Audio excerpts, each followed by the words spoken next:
This poster describes DisCostiC. DisCostiC stands for Distributed Cost in Clusters. It is a novel framework that allows to simulate massively parallel MPI and MPI plus X programs on any given hardware. The main novelty of DisCostiC, as described in the middle column here, is that it relies entirely on analytic gray box or white box performance models, which means it is not required to execute the actual application code. The way this works is described in the left panel. From the application, a so-called skeleton is generated in a domain-specific embedded language, a DSEL, which is based on C++. In this application skeleton, the different application phases like communication, relations, and loops are encoded in a special format using provided objects of classes.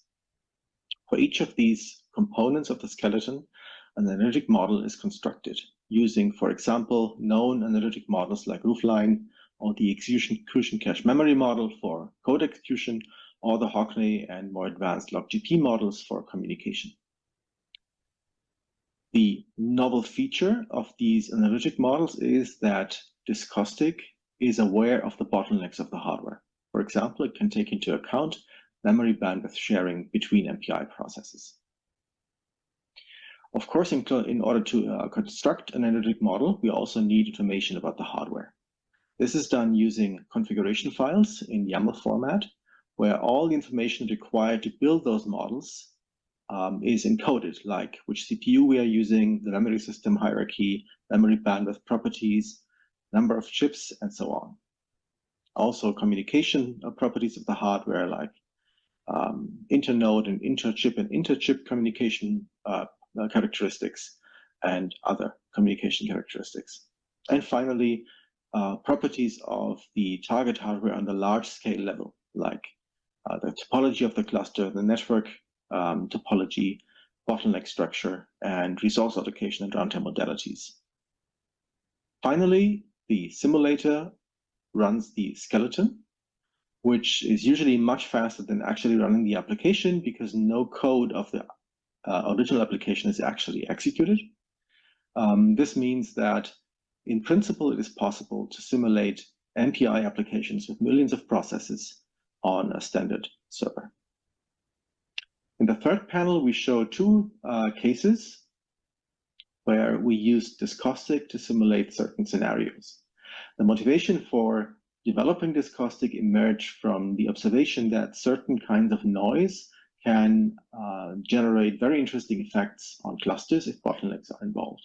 For example, if a delay is injected in an MPI parallel program due to the inherent dependencies of the program and of the processes, this delay propagates through the system as a so-called idle wave, which is shown here in a real MPI trace on a real cluster, in this case, the supermog-ng cluster at LRZ in Erlangen.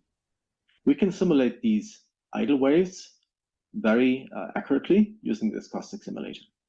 It gets interesting when the system is subject to memory-bound execution. For example, here in this case, we simulated a toy application employing the stream triad code and visualized it with ITAC. Again, this is a true a trace on a real system. And as shown here, we can also simulate this behavior very accurately using DisCostiC. So these kinds of desynchronization and bottleneck phenomena are really accurately reproduced by the simulator. In the second example down here, we show a case study for performance boost by desynchronization.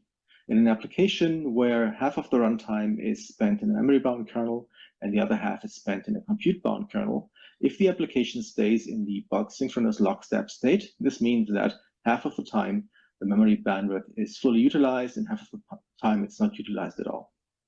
If the execution allows for desynchronization, so for the resolving of the typical lockstep pattern, it is possible to release or to reduce the burden on the memory interface and generate a more even distribution of memory bandwidth pressure. Overall, the performance of the code is improved. This is shown in the simulation, and it has also been shown by us in true applications, which are referenced in the bibliography.